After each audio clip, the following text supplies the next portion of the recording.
Anne Hidalgo va se mettre à poil pour l'insérer dans nos menus ou pas? Sinon je viens pas.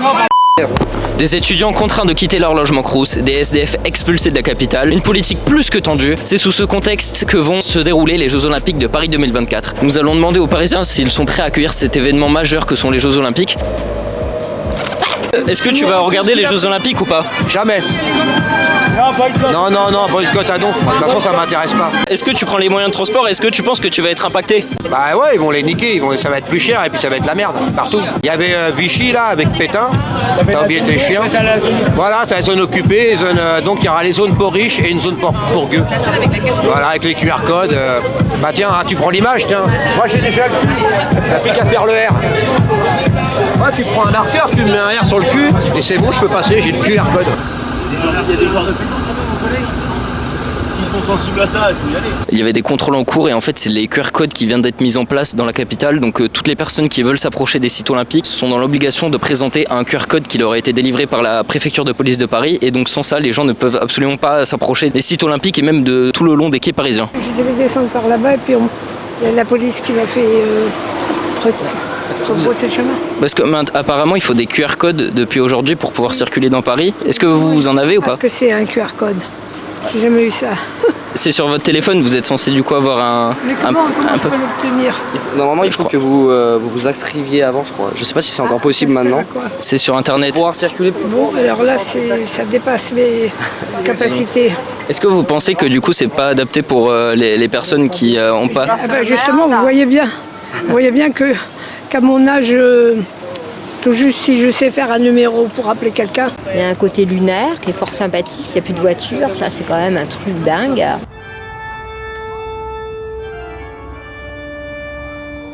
Et votre principale clientèle, c'est des touristes ou c'est des gens qui habitent là? Pas du tout, c'est plutôt les Parisiens, mais de toute façon, ils sont partis, hein, là. Je veux dire, ceux qui ont pu partir, ils sont partis. Hein. Donc voilà, bon, ça va durer. Nous, on est embêtés, ben voilà, c'est fort sympathique. On est embêtés jusqu'au 26 inclus. Maintenant, je veux dire, bon, on nous a pas enlevé nos boîtes, c'était ce qu'on demandait, c'est tout. On ne savait pas quand est-ce qu'ils nous les remettraient, ni s'ils nous les remettraient. Là, les choses se sont bien passées pour nous, puisqu'on s'est un petit peu battu pour ça. Donc maintenant, fermer 10 jours, c'est pas la mort. À titre personnel, est-ce que vous avez hâte des Jeux Olympiques? Alors non, pas du tout, puisque ces Jeux Olympiques, c'est des Jeux Olympiques de la honte. Cette année, la participation d'Israël, en tant que nation génocidaire, nous révolte, nous met en colère. Tous les jours, on a des nouvelles de nos collègues. Je fais partie d'un collectif de soignants. On a des nouvelles de nos collègues de Gaza qui nous racontent l'horreur, qui nous racontent qu'ils ne peuvent plus travailler, qu'ils n'ont plus de matériel, qu'ils n'ont plus les conditions pour travailler, et que pourtant les blessés continuent à affluer et que des morts tous les jours par dizaines, ça nous révolte. C'est pour ça qu'on est mobilisé ici aujourd'hui devant le COJO pour empêcher la participation d'Israël à ces Jeux Olympiques. Tout le monde est dubitatif en fait. Je veux dire, pour l'instant, je trouve que ça se passe pas trop mal, hein. Sauf pour ceux qui sont en voiture. C'est vrai. Parce qu'on était du côté de Place de la République tout à l'heure, c'est un enfer. J'habite à... je peux vous dire que c'est... je veux dire, c'est la guerre civile. Hein. Je veux dire, bon, on peut plus accéder, parce qu'ils ont tout bloqué pour accéder au Champ de Mars. Il y a ils ont limité, il y a une voie pour les JO, mais c'est l'horreur. Et il faut avoir un QR code pour passer en voiture. Frérot, Paris en ce moment, c'est une galère, je te mens pas. Les QR codes, ça casse les couilles. Les QR codes, ça casse les couilles. Effectivement, ça casse les couilles. Bon, c'est quoi des barrières là tout à fait? Frérot, ça casse les couilles.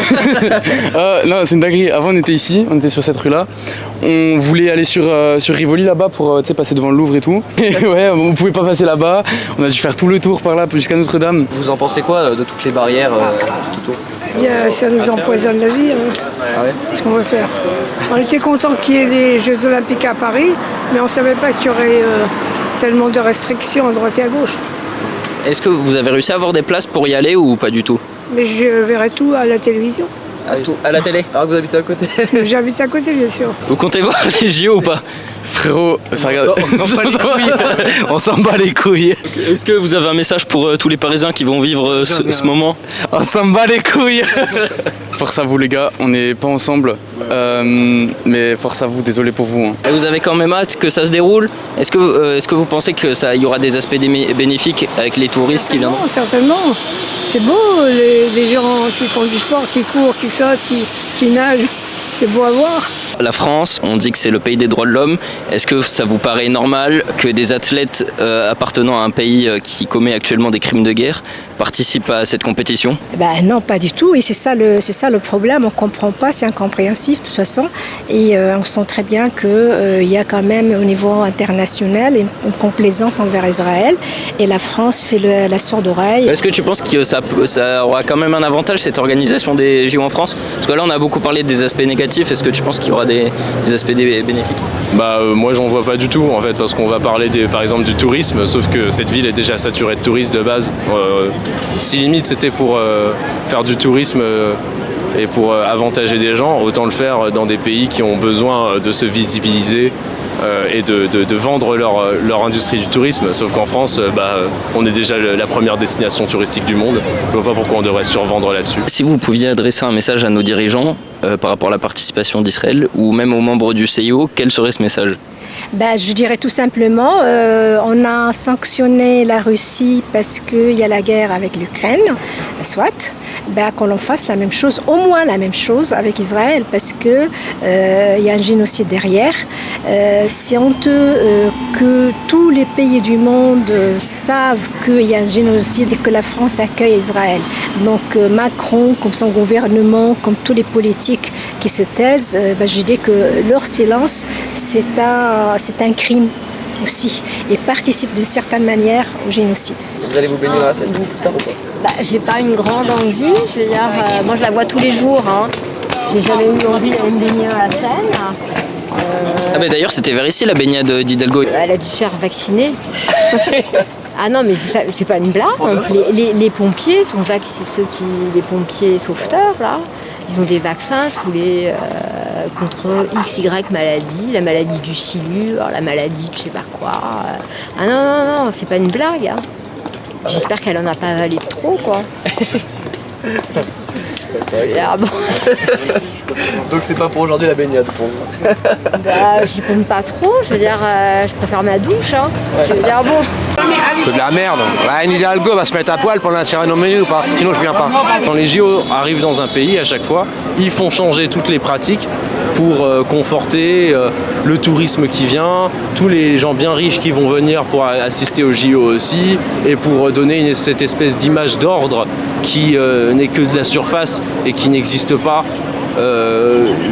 Parce que pour eux, les JO, c'est un truc de vitrine pour la presse étrangère. Souvent, on nous répète, quand ça les arrange, hein, quand ils arrangent, oui, le sport, il n'y a pas de politique. Non, le sport, c'est de la politique. D'ailleurs, on se rappelle tristement comment l'Allemagne a utilisé, comment les nazis ils ont utilisé la flamme olympique pour faire leur propagande. Donc, il y a de la politique. Le footballeur ou l'athlète, il est citoyen avant tout et il doit exprimer son opinion et avec toute liberté. Donc, il n'y a pas de raison qu'on sanctionne que les athlètes qui soutiennent la Palestine.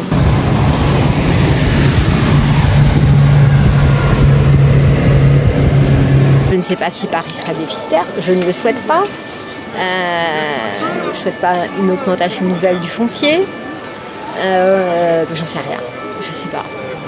Mais quand on voit l'argent dépensé, nous on l'a vu, hein, ce qui était dépensé en logistique, etc., c'est hallucinant.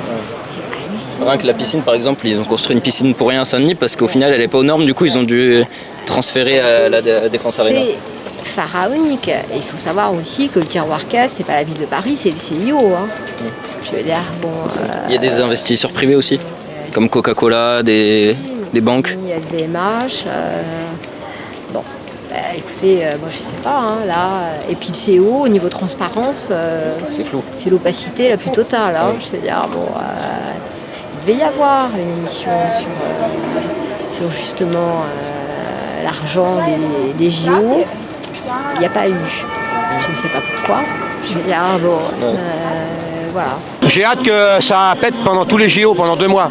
Moi, je veux du brûlage partout, justice nulle part. Ah ouais. Je vois qu'un avantage, emmerder le gueux et enrichir le riche. C'est terrifiant. De toute façon, il y a encore des livreurs, des trucs comme ça. Moi, j'ai vu ce matin des taxis, beaucoup de taxis.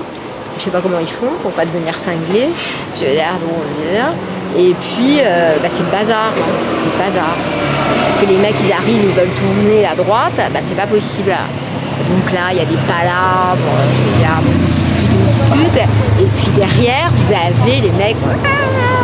Malgré l'impact écologique qui a été critiqué, pour ces JO de Paris 2024, il y a eu de nombreuses installations qui ont été installées provisoirement juste pour ces JO. Il y a également, par exemple, cette forêt urbaine qui vient d'être installée et qui profitera à l'ensemble des habitants de ce quartier du 14e arrondissement.